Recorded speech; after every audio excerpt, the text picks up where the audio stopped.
Hello दोस्तों, कैसे हैं आप सब? थोड़े एक बहुत ज़रूरी जानकारी निकल के आई है, जो यूपी के एडवोकेट जनरल होते हैं, उनके ऑफ़िस से कुछ जगह निकली हैं, कुछ पोस्ट उसके बारे में बात करनी है और जो है ये काफ़ी अच्छा मौका, सुनहरा मौका आप लोगों के लिए 2021 का सबसे आखिरी मौका कह सकते हो सकता है एक आध वैकेंसी और यूपी से आए, बाकी जो है अगर नहीं आई तो ये आखिरी मौका जो है सबसे बेहतरीन सुनहरा मौका है। आप इसमें अपने योग्यता के अनुसार अप्लाई कर सकते हैं। तो कुछ जगह हैं जिसके बारे में बात करते हैं। तो पहली जो जगह है, पहली detail additional private secretary English के लिए है और इसका जो पे ग्रेड है 4800 है, ठीक है? पे लेवलेट में। बाकी इसकी इसकी जो टोटल वैकेंसी है 28 है, 28 वैकेंसियाँ हैं, इसमें से 14 जो है जनरल के लिए हैं और ओबीसी के लिए 7, एससी के लिए 5, ईडब्ल्यूएस के लिए 2 सीटें हैं। लेकिन इसकी सबसे अहम जो जानकारी है इसमें शॉर्ट हैंड माँगा हुआ है, 100 वर्ड पर मिनट माँगा हुआ है और प्लस टाइपिंग भी होगी। तो शॉर्ट हैंड और टाइपिंग दोनों इसमें माँगा हुआ है, तो आप इस बात का जो है ध्यान रखिएगा। उसके बाद में जो है अगली वैकेंसी जो है रिव्यू ऑफिसर के लिए है। रिव्यू ऑफिसर का जो है लेवल 7 है और पे स्केल जो है इसका 4600 है और इसमें जो है 29 वैकेंसियाँ हैं और जो है जनरल के लिए 14, ओबीसी के लिए 7, एससी के लिए 6 और ईडब्ल्यूएस के लिए 2 वैकेंसी हैं और इसमें जो है बैचलर डिग्री होनी चाहिए, मस्ट बी बैचलर और उसके बाद में टाइपिंग मांगा हुआ है। इसका एग्जाम होगा, एग्जाम के बाद में टाइपिंग जो है टाइपिंग होगी 30 शब्द पर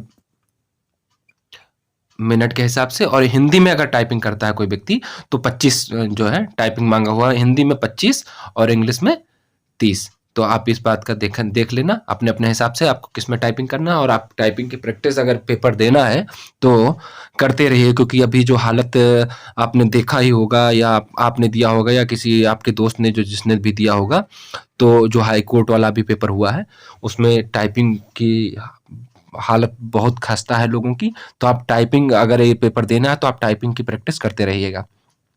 अगली वैकेंसी है कंप्यूटर ऑपरेटर की और ये जो है ये इसका पे ग्रेड 2400 है और इसकी वैकेंसियां हैं 10। जनरल के लिए 4 वैकेंसी, ओबीसी 3, एससी के लिए 2, ईडब्ल्यूएस के लिए 1 वैकेंसी है। तो इसमें एक और इसकी मतलब जो है इसकी स्पेशलिटी है, इसमें जो है ग्रेजुएशन होना चाहिए, मस्ट बी ग्रेजुएट और उसके बाद में अगर या तो आप कंप्यूटर ग्रेजुएट हैं, ठीक है, या फिर आप जो है ओ लेवल का डिप्लोमा कर रखा हो नाइलेट से, जो एक कंप्यूटर का जो होता है डिप्लोमा होता है डोएक या नाइलेट से जो होता है, तो आपने अगर वो डिप्लोमा कर रखा है या फिर आपकी डिग्री जो है कंप्यूटर से रिलेटेड, कंप्यूटर साइंस या कंप्यूटर से रिलेटेड, जिसमें जैसे बहुत सारी उसके डिटेल है, बीसीए उसीए होता है, कंप्यूटर साइंस से होता है, तो ये सारी चीज़ें जो उसके अंडर आते हैं वो आप देख लीजिएगा पोस्ट के हिसाब से, तो आप उसमें अप्लाई कर सकते हैं। फिर अगली वैकेंसी जो है कंप्यूटर असिस्टेंट की है, तो इसका जो पे ग्रेड है 2400 इसका भी है और लेवल 4 इसका भी है, ठीक है। तो इसमें वैकेंसियां 6, जनरल के लिए 4, ओबीसी 1 और एससी की 1। इसमें ईडब्ल्यूएस की कोई वैकेंसी कंप्यूटर असिस्टेंट में नहीं है, ईडब्ल्यूएस की वैकेंसी कंप्यूटर असिस्टेंट में एक भी नहीं है, तो आप इसको देख लीजिएगा। मस्ट बी इंटरमीडिएट, ये जो है ये जो कंप्यूटर असिस्टेंट की वैकेंसी है इंटरमीडिएट पे भी लोग फॉर्म भर सकते हैं, ठीक है। और उसके बाद में इसमें भी टाइपिंग मांगा हुआ है, तो आप अगर इसका भी कंप्यूटर असिस्टेंट का भी पेपर देना है आपको, तो आप तब भी टाइपिंग करते रहिएगा, हिंदी और इंग्लिश। 30 हिंदी में, ओ सॉरी 30 इंग्लिश में और 25 हिंदी में टाइपिंग आप करते रहिएगा। उसके बाद में अगली वैकेंसी है प्यून यानी अनुसेवक, सफाई कर्मचारी वाला, तो उसके लिए उसमें जो है 14 वैकेंसियां हैं और 14 में जनरल के लिए 8, ओबीसी के लिए 3, एससी के लिए 2 और ईडब्ल्यूएस के लिए इसमें वैकेंसी है 1। Must be pass 8th class का एग्जामिनेशन उसने पास कर रखा हो, ठीक है। अभी उसके बारे में और डिटेल के बारे में आगे बात करेंगे कि किसकी उम्र क्या है, फीस क्या है और सारी चीज़ें आगे हम लोग उस पर बात करेंगे। फिर उसके बाद में फराज का वैकेंसी है, तो ये जो है इसकी लेवल 1 है और ये पे ग्रेड 1800 है, तो मस्ट भी 8वां जो है इसके लिए भी पास होना चाहिए। एक सीट है तो ये भी अनरिजर्व के लिए है, इसमें कोई भी फॉर्म भर सकता है, ठीक है। फॉर्म सभी में कोई भी भर सकता है, मतलब ये कैटेगरी वाइज डिवाइड होता है, बाकी फॉर्म हर चीज के लिए हर व्यक्ति भर सकता है जब तक अनरिजर्व सीट है, ठीक है। तो अनरिजर्व सीट में सब लोग फॉर्म भर सकते हैं। अब जब बैकलॉग की सीट होती है तो उसमें जनरल वाले नहीं भर सकते हैं, तो आप एक बात का ध्यान रखिएगा। जैसे आप इसमें सब में फॉर्म भर सकते हैं, क्योंकि आप नहीं होगा तो जनरल में इंक्लूड हो जाएंगे, कोई दिक्कत नहीं है, ठीक है। उसके बाद में अगली वैकेंसी जो है बंडल लिफ्टर की है, और इसका जो है पे ग्रेड जो है पे 1800 है, और लेवल 1 की वैकेंसी है। ये भी एक ही वैकेंसी है और जनरल वैकेंसी है, ये अनरिजर्व है। और 8वीं की मार्कशीट आपके पास इसमें भी होनी चाहिए, 8वीं की योग्यता आपके पास होनी चाहिए इसके लिए भी। अगली वैकेंसी है माली के लिए, इसका भी पे ग्रेड 1800 है और लेवल 1 की वैकेंसी है, एक ही सीट है और ये जनरल सीट है। ये इसके लिए भी आपको 8वीं की परीक्षा पास किया हुआ होना चाहिए, और मस्ट बी एक्सपीरियंस, इसमें जो है इसके लिए एक्सपीरियंस भी मांगा हुआ है, तो आप ये चीज का देखिए रहिएगा। 5 साल का 5 ईयर का एक्सपीरियंस जो है आपके पास होना चाहिए, तो भी आप इस वैकेंसी के लिए एलिजिबल हैं, ठीक है। उसके बाद में स्वीपर सफाई वाले के लिए भी वैकेंसी निकली हुई है, इसका भी पे ग्रेड सेम है 1800, और एक लेवल 1 की वैकेंसी है, एक ही सीट है इसके लिए भी, और ये भी अनरिजर्व है, ठीक है। तो ये भी जनरल की वैकेंसी है। मस्ट भी 5th पास होना चाहिए, 5वीं क्लास के पास होना चाहिए, आदमी फॉर्म भर सकता है। उसके बाद में वैकेंसी है फोटो स्टेट ऑपरेटर के लिए वैकेंसी, ये भी लेवल 1 की वैकेंसी है, पे ग्रेड 1800 है इसका, एक वैकेंसी है, ठीक है। और ये 8वीं क्लास इसकी योग्यता है, 8वां का एग्जाम पास हुआ होना चाहिए, और 5 साल का इसमें एक्सपीरियंस होना चाहिए आपको, जो है 5 साल का एक्सपीरियंस जो है इसकी मशीन की ऑपरेटिंग की ऑपरेशन का आपके पास एक्सपीरियंस होना चाहिए 5 साल के लिए, ठीक है। तो आप ये चीज ये भी देख लीजिएगा, ये ऑपरेटिंग के लिए होना चाहिए, आपके पास एक्सपीरियंस होना चाहिए। फिर उसके बाद में ये जो फॉर्म होगा केवल और केवल ऑनलाइन मोड पे ही आप अप्लाई कर सकते हो, ऑफलाइन का इसका कोई समस्या नहीं है, केवल ऑनलाइन ही जाएगा फॉर्म, ठीक है। और उसके बाद में अगली डिटेल जो आपको लोगों के साथ में शेयर करनी है, तो आप जो है ये सारी चीजें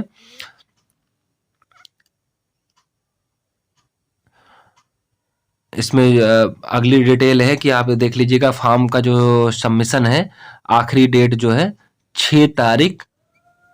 6 जनवरी 2022, ये 21 यहाँ पर गलत मिसप्रिंट है, 6 जनवरी 2022, ठीक है। सबमिशन की लास्ट डेट है, और जो है 7 जनवरी 2022 जो है इसकी प्रिंट आउट लेने की डेट है। तो इसमें जो है ये डेट जो है 2021 गलती से प्रिंट हो गया है, ये यहाँ पे 2022 होना चाहिए, ठीक है। तो आप इस चीज का भी देख लीजिएगा अपने हिसाब से, और फिर से एक बार पढ़ लीजिएगा, वहां पे जाकर के डिटेल सारी फिर से पढ़ लीजिएगा। ये चीजें आपको लगानी है, देखो आप नोटिफिकेशन आप पढ़ लीजिए एक बार डाउनलोड करके, हमें आप मतलब जो है वीडियो को लंबा करने से कोई मतलब नहीं है, तो इसमें देख लेना आपको कि क्या क्या आपको योग्यता इसमें है, और भाई क्या क्या आप योग्य हैं और क्या क्या आपको भरना है, तो ये सारी डिटेल आप पढ़ लेना, ठीक है। अब देखो वहां पे मिसप्रिंट था, यहाँ पे देखो, ये देखो साफ साफ यहाँ पे लिखा हुआ है, तो ये लास्ट डेट आप receive hard copy of application along with document, तो ये जो 17/1/2022, तो आप जो सारे डिटेल भरोगे फॉर्म उसका प्रिंट आउट, प्लस आपके जो डॉक्यूमेंट है, एक्सपीरियंस सर्टिफिकेट है, कास्ट सर्टिफिकेट है, ईडब्ल्यूएस सर्टिफिकेट है, ये सारे सर्टिफिकेट को साथ में करके और एक लिफाफे में पैक करके आपको दिए हुए पते पे, यहाँ पे जो पता लिखा हुआ है इस पते पे आपको वो भेज देना है, ठीक है। डाक खाने के थ्रू आपको भेज देना है। फिर उसके बाद में आइए, उसके बाद में फीस के बारे में बात कर लेते हैं। जो इसकी फीस है, एडिशनल सेक्रेटरी के लिए जो जनरल की फीस है 1500 है, और कैटेगरी की सीट कैटेगरी की फीस 1000 रुपए है। एआरओ के लिए जो है 1000 रुपए फीस है जनरल की, और कैटेगरी के लिए 800 है, तो इस बात का ध्यान रखिएगा। कंप्यूटर ऑपरेटर के लिए भी 1000 रुपए फीस है, और कैटेगरी के लिए 800 है। कंप्यूटर असिस्टेंट के लिए भी 1000 रुपए फीस है, और कैटेगरी के लिए 800 है। प्यून के लिए 500 है, और कैटेगरी के लिए 300 है, 300। और फेरस के लिए ये जो है 500 है, और कैटेगरी के लिए 300 है। बंडल लिफ्टर के लिए 500, और कैटेगरी के लिए 300, माली के लिए 500, कैटेगरी के लिए 300, स्वीपर के लिए 500, कैटेगरी के लिए 300, फोटोस्टेट ऑपरेटर के लिए 500 और कैटेगरी के लिए 300। तो ये ऐसा इधर वाली जो फीस हो गई ये हो गई आपकी जनरल ओबीसी ईडब्ल्यूएस के लिए, और इधर वाली जो है एससी एसटी के लिए हो गई है। इसके बाद में रिजर्वेशन जो है इनके हिसाब मतलब जो है रिजर्वेशन का क्या क्राइटेरिया लिखा हुआ है, तो ये आप देख लीजिएगा क्या क्या कितना कितना किसको रिजर्वेशन मिलना है। तो ये सारी डिटेल आप वहां से पढ़ लेना, कलेक्ट कर लेना, ठीक है। और आप चलते हैं आगे कि इसमें क्या क्या और होने वाला है। तो ये जो इसकी अब बाकी सारी डिटेल आप पढ़ लीजिएगा कि क्या क्या किसको किसको पढ़ने वाला है, और आगे हम लोग इस पे बात करते हैं इसके फी स्ट्रक्चर पे, और जो बात कर ही लिए हैं अब हम लोग बात करेंगे इस पे क्या कहते हैं पेपर कैसे होगा इसका, जो है पेपर पे बात करते हैं। तो पेपर जो इसका होगा इसमें जनरल इंग्लिश होगी 15 क्वेश्चन 15 नंबर के, और जो है जनरल हिंदी 15 क्वेश्चन 15 नंबर के, और फिर उसके बाद में जनरल नॉलेज होगा 20 क्वेश्चन होंगे 20 नंबर के लिए। फिर उसके बाद में एक्सप्रेशन ऑफ आइडिया, ठीक है, तो वो भी वो 10 क्वेश्चन होंगे और 10 नंबर के लिए होंगे। कंप्यूटर अवेयरनेस जो कंप्यूटर के नॉर्मल छोटे छोटे क्वेश्चन आएंगे आते हैं, ज्यादा बहुत कोई हार्ड नहीं आता, तो ये 10 क्वेश्चन होंगे 10 नंबर के लिए। लेकिन कंप्यूटर वाले में आप कम पढ़ के अच्छा स्कोर कर सकते हैं कंप्यूटर में, और जनरल नॉलेज में इसमें अच्छा कर सकते हैं। फिर जिस पोस्ट के लिए टाइपिंग है उसके लिए टाइपिंग का टेस्ट होगा। ये आपका जो टाइपिंग का टेस्ट 30 नंबर का होगा। ओवरऑल मिलाकर के आपकी जो है मेरिट बनेगी, ठीक है।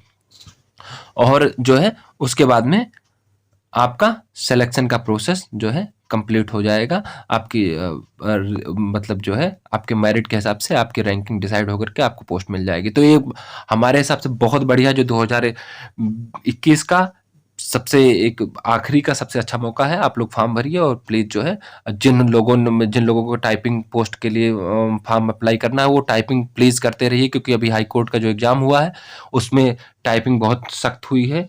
तो आप उस चीज़ का ध्यान में रखते हुए टाइपिंग पे फोकस करिएगा, टाइपिंग को लूज मत करिएगा। और बाकी ये डिटेल बतानी थी, और फिर मिलते हैं अगले किसी वीडियो में। तब तक के लिए नमस्कार, धन्यवाद।